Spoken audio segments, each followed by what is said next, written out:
बागेश्वर सरकार हैं, व्यास गद्दी से ही ठटरी भारत। हाँ, ये कैसे बागेश्वर सरकार, कैसे व्यास जी, कैसे विद्वान, न जाने का लोगों का काम है कहना। तब हमें बच्चों ने बताया तो हम श्रीमान आपको जवाब दें, हम ऐसे ही हैं।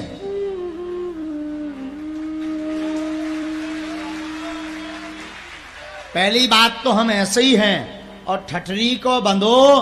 पहली बात, जब भैया गारी नोई, ये बुंदेलखंड का भावनात्मक शब्द है। मताई भी गुस्सा में ठठरी बार देती तो क्या लड़का हम मारवो चाहती? जवाब दीजिए, क्या माताएं गाली बक देती? हमारी तो मताई हवे बक दे। तो क्या मताई को विचार है कि लड़का मर जाए? उसी प्रकार हम भी गुरु हैं, और हम कब चाहेंगे कि हमारे बच्चों का बुरा हो जाए। और हाँ, हम दावे के साथ बोलते हैं कि हम ठटरी बारते हैं व्यासपीठ से, पर बारते उनकी जो राम का नहीं होता है। कोई स्वीकार करे ना करे, हम स्वीकार व्यासपीठ से कर रहे हैं। हाँ, हम ठटरी बारित न कटा कई तो आगी को लगो कई, लुअर को लगो कई, लेकिन ऊखा कई जो राम का नहीं है। और सत्य बोलना पाप है तो हाँ, हम गाली देते हैं। पहली बात तो श्रीमान तुम्हें अर्थ ही पता नहीं है। ठटरी का मतलब मरना नहीं होता, ठटरी का मतलब होता है जिस पर सनेकी कहलाती, जिस पर सौ को रखा जाता। और एक बात और, ठटरी सबकी बंधने।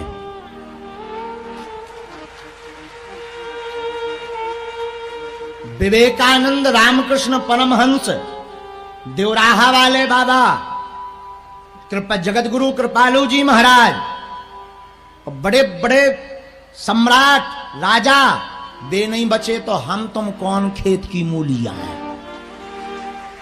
तो ठटरी सबकी बनने, अब क्या गलत है बताओ? और ये बात हम उनके लिए बोलते जो अधर्मी होते। हम हमेशा बोलते हैं जो राम का नहीं उनकी ठटरी बरे, और जो राम का हो उनके घर पर उजेला हो। और गुरु का काम है सावधान करना। राधे राधे कहने से धर्म नहीं बचना है श्रीमान। ताली बजाने से, कृष्ण की कथा से धर्म नहीं बचना है। माला के साथ साथ भाला की भी हिंदुओं को जरूरत है। सनातनियों को माला के साथ साथ भाला की भी जरूरत। और सुनिए, जिन्होंने कहा केवल हमने भर ऐसे शब्द नहीं बोले, रामायण में गोस्वामी जी ने भी देवताओं को गरियाया है। रामायण में गोस्वामी जी ने मानवों को गाली दी। रामायण में गोस्वामी जी कहते, जिन हरि कथा सुने नहीं काना, श्रवण रंद अहि भवन समाना। सांप के बामी के समान सठ कहा, मूर्ख कहा। ये रामायण में गोस्वामी जी ने उनको कहा जो राम का नहीं है। तो ये बात वही बोलेंगे या आलोचना वही करेंगे जो रावण के खानदान के होंगे। और दूसरी बात, जितने भी ये बात या पोस्ट कर रहे थे, चाहे वो यहां के रहने वाले हो, चाहे वो कोई कथा व्यास हो, इसमें एक कथा व्यास, एक दो नाम नहीं हम लेंगे। हम प्रार्थना करें, बोलना नहीं चाहिए, और हम प्रार्थना करें तुम्हारे बाप में दम हो तो वेब सीरीज का विरोध करो, तब जाने। तुम्हारे बाप में दम हो तो अधर्म का विरोध करो। जो हिंदू धर्मांतरण कर रहे हो, जो धर्मांतरण करवा रहे हो, उनके लिए पोस्ट लिख के बता, अगर तेरे बाप में दम हो तो जाने हम बहादुर। उनके लिए तो तेरा बाप मर गया। बागेश्वर सरकार ने कह दिया कि जो राम का नहीं उनकी ठटरी बरे, तो तुझे पोस्ट याद आ गई न कटा। आगी के लगे लुअर के लाए, तेरे बाप में दम हो तो लगा पोस्ट वेब सीरीज आश्रम 3 के खिलाफ, हम तुझे बहादुर मानेंगे। खोल जंग। तुझे सनातन धर्म भर दिखता है, धूमकेतु सनातन धर्म भर दिखता है। और आज तक तुमने नशा के लिए पोस्ट नहीं डाली कि दारू बंद हो। आज तक तुमने उनके लिए पोस्ट नहीं डाली जो हजारों हिंदुओं का धर्मांतरण कर दे। और अगर हमारे ठटरी बड़े कहने से धर्म बच रहा, धर्मांतरण बच रहा, तो बाप के कॉल आए ते लिखत रहिए और हम जब लो जीबी हम कात रहे भी।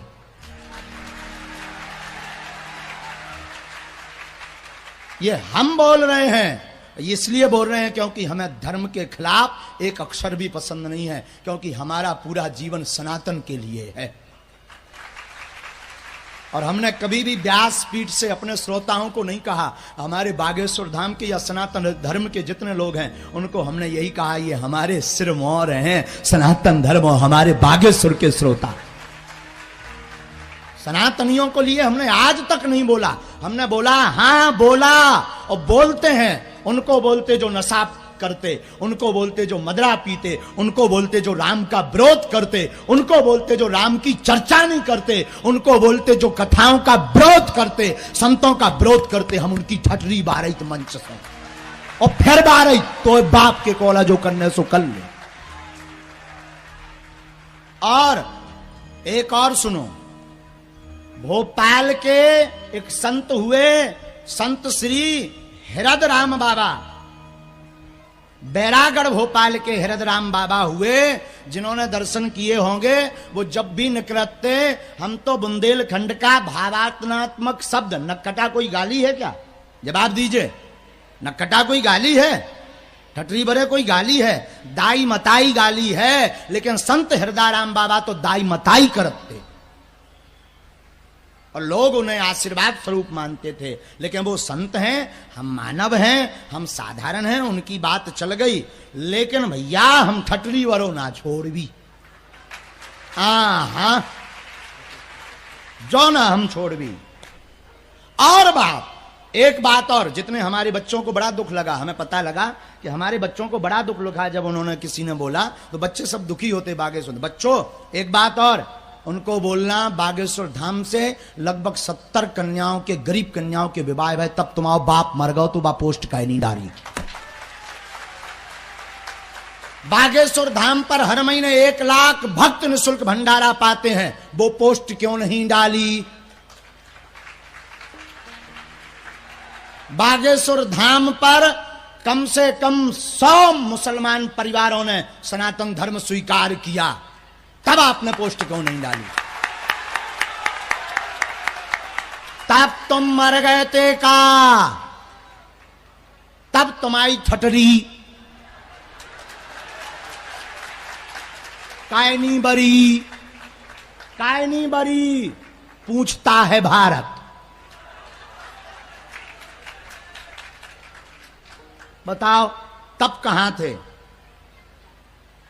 और एक बात, हम उस सनातन धर्म के गुरु परंपरा के हैं, और ये पूरा बागेश्वर परिवार उस परंपरा का है जिसमें एकलव्य जैसे महापुरुष ने अपने गुरु के लिए अंगूठा काट दिया था। और कोई गुरु अगर व्यास गद्दी से धर्म को समझाने के लिए अगर ऐसे तीक्ष्ण शब्दों को बोले, तो वो तुम्हारे लिए आशीर्वाद है, अपितु श्राप नहीं है।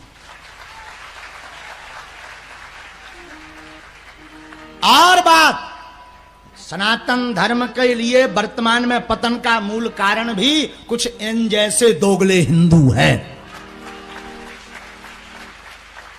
आपको बोलना तो इन धर्मांतरण को रोकिए, आपको बोलना तो छत्तीसगढ़ का बाकिया बोलिए। एक छत्तीसगढ़ में गांव है जहां पर आप टीका लगा करके नहीं जा सकते, वहां नीले रंग का टीका लगा करके प्रवेश मिलता है। क्यों नहीं बोला आपने? क्यों आपकी क्रांति नहीं जगी? और हम तो ठटरी बारही हैं, जबलो जीवी भारत रह भी उनकी जो राम के नहीं भाया। जो राम के हैं वो हमारे सिरमौर हैं और हमारे सिर पर बैठते रहेंगे, और हम उनके चरणों की धूली भी नहीं जो राम के हैं। तो पहले कोई कथा व्यास होंगे जो व्यास गद्दी से ऐसे बोलते होंगे, वो हम बोल रहे हैं। इसलिए बोल रहे हैं क्योंकि हमें अपने सनातनी प्यारों पर भरोसा है, हमें अपने धर्म पर, अपने देश के महापुरुषों पर भरोसा। और दूसरी बात, जिन्होंने भी कहा बच्चों तुम बुरा मत माना करो, धीरे से कह दिया करो सेम टू यू। कोई अगर कुछ बोले तुम बुरा मत मानना, कोई जवाब नहीं देना, हम अकेले काफी हैं जवाब के लिए, लेकिन तुम तो धीरे से बोल देना सेम टू यू, झंझट खत्म। तो जो राम का नहीं, जो कन्हैया का नहीं, जो श्याम का नहीं, तो श्रीमान हम आपको बात बता रहे थे कि आजकल लोग बिना विचार के कुछ भी, अरे व्यास गद्दी की मर्यादा है, और जब तक व्यास गद्दी से चेतना की बात नहीं चलेगी, समाज हित की बात नहीं चलेगी, सनातन की बात नहीं चलेगी, अगर आप हम अभी नहीं बोलेंगे, नहीं चलेंगे, तो कल कथाएं नहीं होगी। कल सुंदरकांड के लिए भी आपको परमिशन लेनी पड़ेगी शासन से, इतना विधर्म बढ़ जाएगा। तो किसी ना किसी को तो बोलना पड़ेगा। हाँ, हमारा मुंह गंदा हो सकता है, लेकिन हम कन्हैया से हमेशा कहते, ठाकुर व्यासपीठ से वही बुलवाना जिससे सनातन धर्म का कल्याण हो। और यहां बुद्धिजीवी भी बैठे, बड़े बड़े पत्रकार बैठे, क्या ये गलत था? क्या ये गलत है? आप सब बुद्धिजीवी हैं और समाज बुद्धिजीवियों का है, लेकिन ये कुछ जो दोगले होते हैं ना, वो ऐसा बोलते। खैर छोड़ो, हम यही कहेंगे सेम टू यू प्यारे।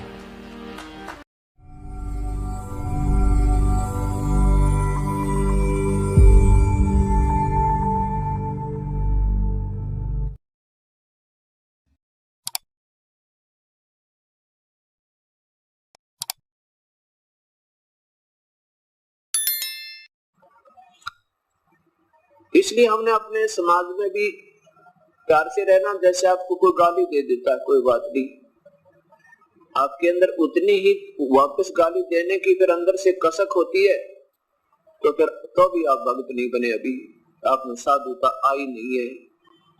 कबीर साहब कहते हैं, आवत गाली एक है उल्टा हो अनेक, और कह कबीर मत उल्टी हो रह जाए एक की एक।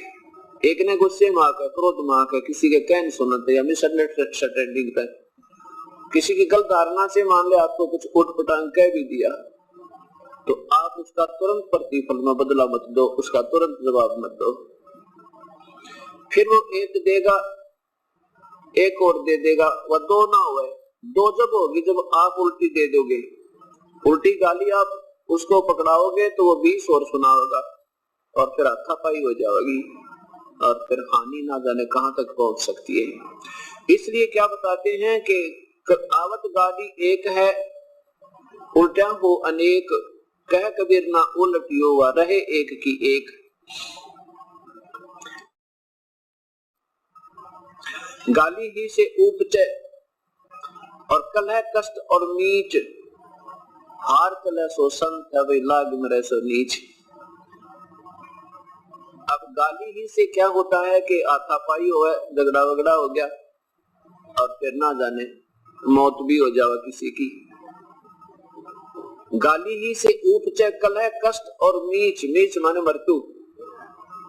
हार चले सो संत है, हार जाना नो का अच्छा भाई चुप हो जा, बोले नहीं, वो न सोचेगा तेरे से डर गया तो आप हार गए, बहुत अच्छी बात है। कहते हार चले सो संत है और लाग मरे सो नीच, उससे की तरह गुट्टम गुट्टा हो गया, कहते हो तो नीच राक्षस स्वभाव के, जैसे कल गीता जी बतावे थी, पवित्र गीता शास्त्र कह रहा था कि वो संत नहीं फिर होता है संत होते।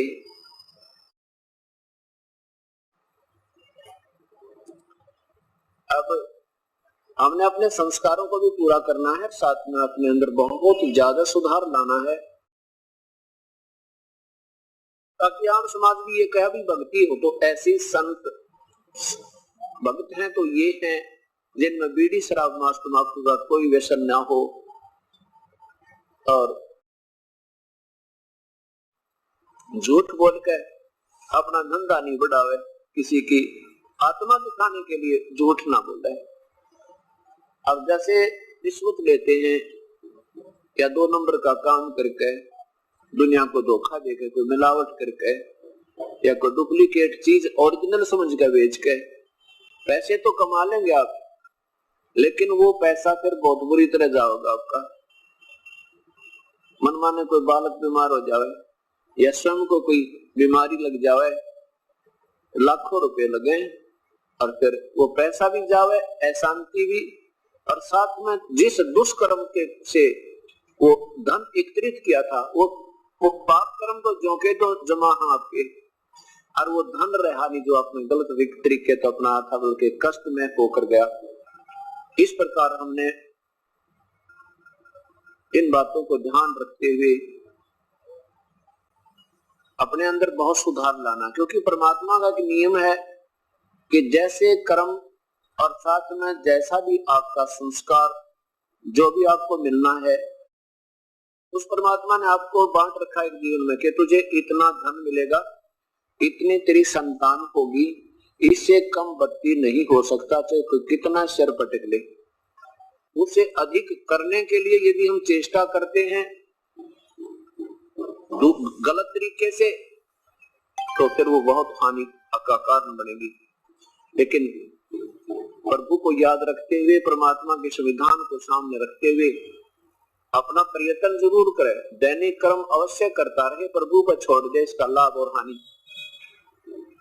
मान लीजिए आज आपको उपदेश मिल गया, आप 2-4 महीने के बाद फिर आते हो जी कोई लाभ तो नहीं हो रहा, ऐसा कोई प्रश्न करते हैं। आप लोग लाभ किसको मानते हैं कि धन गना आ जावे, रोजाना गणी कमाई हुए, पैसे गने आ जावे तो आप लाभ मानते हो। वैसे तो भक्ति मार्ग में जब आप सही मैच्योर हो जाओगे ना, जैसे कल बताया था, वो किसान की तरह ज्ञान योग युक्त हो जाओगे, फिर ये चीज कौन सा हो, तुम गनगना आ गया थोड़ा, फिर तो न सोचोगे आज सिमरन कम होया या ज्यादा, आज मेरा भक्ति का वो क्यों एक अंग रह गया जो मैं नहीं कर पाया, ये दुख होने लग जाएगा आपको। फिर भी ये परमात्मा वो पूर्ण ब्रह्म है, परमेश्वर पूर्ण ब्रह्म, कबीर साहब सतपुरुष, ये वो शक्ति है कि हमारे भाग से ज्यादा भी दे देगा और अच्छे तरीके से दे देगा। आपने 2 नंबर का काम करना भी नहीं पड़ेगा, विश्वास रखना अपने मालिक पे। अब जैसे आपने 4-5 महीने पीछे बताया था, गुरु जी क्या आपको आके कहने लगे जी कोई लाभ तो ना होया, और पहले क्या होता था, पहले बताते थे जी बहुत नुकसान हो चुका है, हमने ये भी नुकसान हो गया, पशु भी बिगड़ गए, व्यापार भी कति चौपट हो गया, एक बालक बीमार हुआ था, उसका कम से कम भी 1.5 लाख रुपया लग गया। अब ये सोचना कि आपको मान लीजिए व्यापार में या आपके घर में पैसा घना नहीं आ रहा है और वो फिर व्यर्थ भी नहीं जा रहा है, बीमार नहीं होता कोई, वो पशु बिगड़ने बंद हो गए, आनी बंद हो जाएगी, लाभ से थोड़ा ही हो जाइए, वो आपका घना है, क्योंकि उधर ज्यादा आता दिखाई दे रहा था, फिर एकदम इकट्ठा ही चला गया तो वो लाभ नहीं था, वो तो व्यर्थ था, अशांति और बनी। अब ये परमात्मा वो है, विश्वास रखना, कह कबीर सुनो विषा दो, मैं तो हूँ विश्वास में।